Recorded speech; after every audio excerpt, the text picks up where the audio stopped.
Bonjour tout le monde, ravi de vous retrouver pour une autre vidéo sur les autocollants, les stickers. Vous savez, j'adore ça et je sais que je ne suis pas la seule. Donc je vous avais fait une vidéo où je vous expliquais un petit peu et surtout je vous montrais comment je rangeais mes stickers parce que si vous êtes comme moi, que vous en avez des tonnes, c'est pas toujours simple d'être vraiment organisé et du coup on est moins efficace dans l'utilisation de nos stickers. Et puis je sais qu'on est beaucoup à buter un petit peu pour les utiliser. C'est vraiment dommage quand on aime un matériel et qu'on n'est pas très à l'aise avec ça. Je vais vous donner plusieurs idées pour faire en sorte qu'ils dorment moins dans vos tiroirs, dans vos placards, dans vos classeurs, peu importe. Alors aujourd'hui, on va surtout s'intéresser à la marque française Scrap Easy. Alors c'est Florian qui m'a contacté pour que je vous parle justement de sa petite marque qu'il vient juste de créer. Alors c'est un auto-entrepreneur français. Vous le savez, j'aime bien donner un petit coup de main quand je peux et je suis très très flattée et contente qu'il m'ait contacté pour vous présenter son tout premier produit.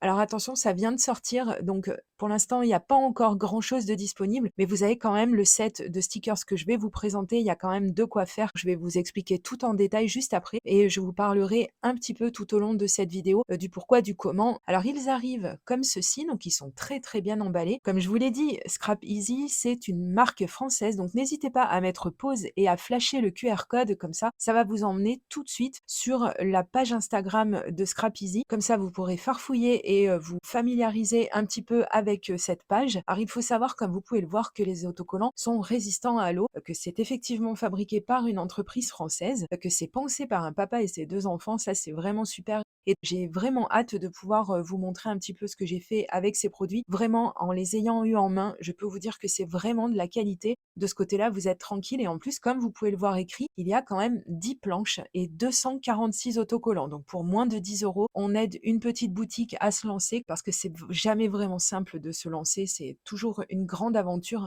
Donc, si vous vous sentez que vous voulez aider un petit peu cette marque, eh bien écoutez, vous pouvez cliquer sur le lien sous cette vidéo. Bien évidemment, je vais vous mettre le lien direct pour acheter les autocollants qui sont disponibles sur Amazon. Donc, je vais vous parler de la qualité. C'est vrai que c'est très, très qualitatif.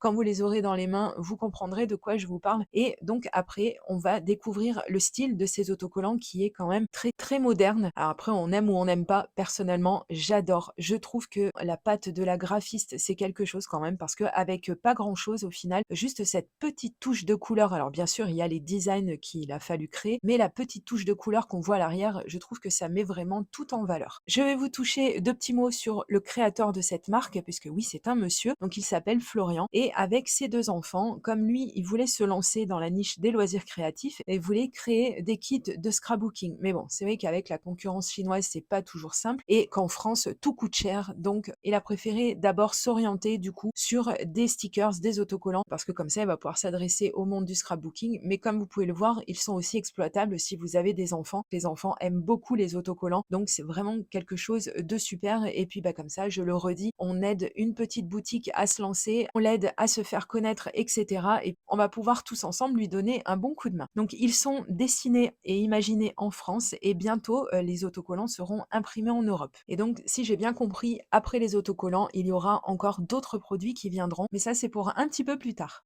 Voilà, donc les designs ont été créés, imaginés également avec ses enfants. Si c'est quelque chose qui vous tient à cœur aussi, n'hésitez pas à cliquer sur le lien dans la barre d'information. Donc vous l'avez vu, il y a, comme je vous l'ai dit, plusieurs thématiques à chaque fois sur chaque planche et je trouve que c'est vraiment très très réussi.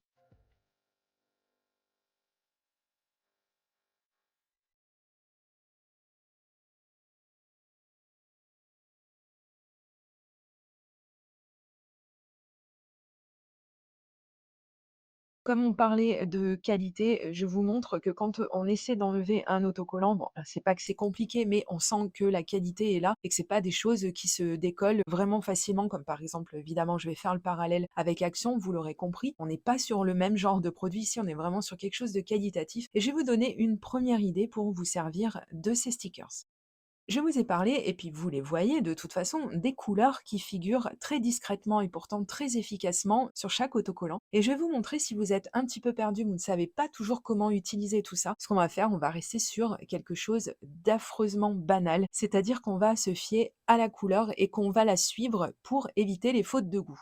Ici, par exemple, j'ai choisi d'illustrer les petits ballons. Donc, on va faire un focus sur la couleur qui vient illuminer le design des ballons et je vais regarder selon mes nuanciers, essayer de trouver une encre avec laquelle je vais pouvoir travailler, une encre qui se rapproche le plus de celle qui figure sur le sticker. Alors, on voit que j'en ai qui correspondent plus ou moins.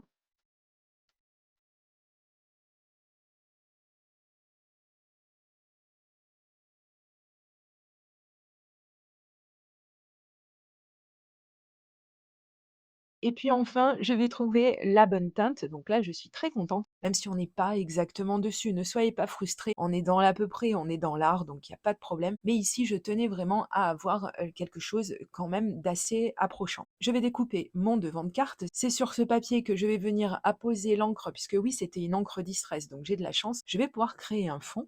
Donc, je commence à appliquer mon encre avec des applicateurs et je voulais vraiment vérifier que, en ayant appliqué l'encre, je sois toujours dans la bonne teinte. Donc, c'est ce qui se passe et c'est tant mieux. J'en profite au passage pour vous donner la petite astuce pour éviter de mettre vos doigts sur l'encre que vous venez d'apposer parce que de temps en temps ça laisse des traces, tout dépend le papier que vous utilisez, c'est pas très joli. Alors ce que vous pouvez faire, c'est l'une d'entre vous qui m'avait donné cette astuce et c'est vraiment pas bête, c'est d'utiliser un post-it comme je l'ai fait. Comme ça au moins on est tranquille.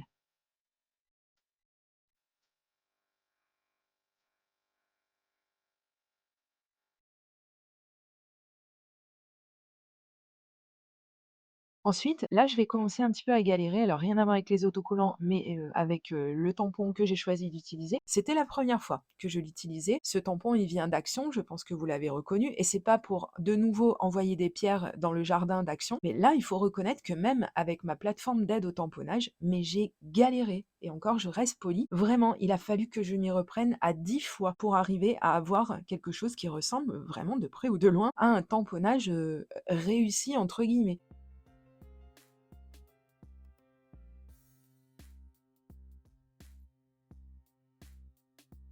Et là, je vous assure que si vous avez fait un joli fond et que vous n'avez pas de plateforme d'aide au tamponnage, c'est raté, vous pouvez tout recommencer et ça, c'est vraiment dommage. Donc bon, bref, c'est pas très grave, j'ai réussi à force d'insister et ensuite, j'ai découpé une base de cartes puisque en ce moment, vous le savez, ça m'arrive beaucoup et puis parce que je trouve qu'on trouve de moins en moins de bases de cartes chez Action, donc autant les faire soi-même. Donc j'ai collé le devant de carte sur ma base de cartes et ensuite, eh ben, c'est très simple, vous le voyez quand on est pressé, par exemple, ou qu'on n'a pas d'inspiration ou qu'on n'a pas énormément de matériel. Si on vient de commencer le scrapbooking, par exemple, on n'a pas toujours énormément de matériel et je sais que les stickers, personnellement, c'est avant d'avoir beaucoup de tampons, beaucoup de choses comme ça, des choses que j'aimais beaucoup, beaucoup utiliser et mettre sur mes cartes. Donc comme vous voyez, c'est vraiment eux avec le tampon qui font vraiment tout sur ma carte et puis j'ai rajouté des petits strass comme ça pour faire encore plus joli et donner un côté encore plus joyeux anniversaire puisque c'est une carte d'anniversaire. Et voilà, c'est terminé.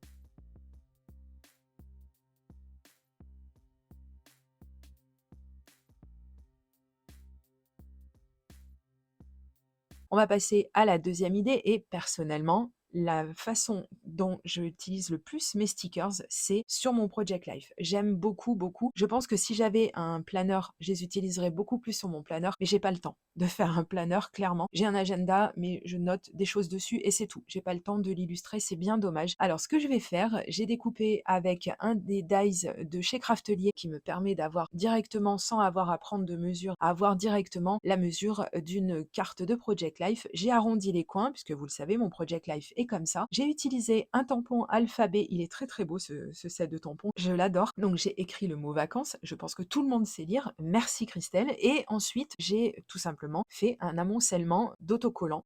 J'ai collé des autocollants, je me suis laissée aller, j'ai pas essayé de comprendre au début, j'ai essayé de les coller droit et puis après j'ai trouvé que ça donnait vraiment un côté ludique et vraiment plus sympa, le fait de les coller un petit peu, alors pas n'importe comment, mais pas loin. Donc n'hésitez pas à me dire ce que vous en pensez dans les commentaires.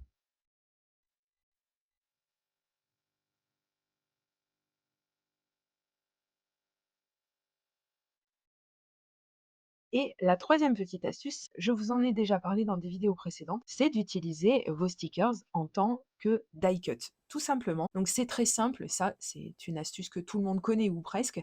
En plus, ici, les autocollants sont vraiment très, très bien faits parce que le bord de chaque autocollant n'est pas trop près du motif. Donc comme ça nous permet d'avoir des courbes qui sont quand même assez simples à découper. On va coller notre autocollant sur un papier avec un fort grammage par exemple, si vous voulez, vous n'êtes pas obligé, mais personnellement je préfère. Et puis ça nous donne des die cuts un petit peu plus épais, donc c'est vraiment sympa. Moi j'aime beaucoup découper autour de mes stickers pour en faire des die cuts. Je trouve que tout de suite ça donne encore plus de charme et j'adore les utiliser comme ça.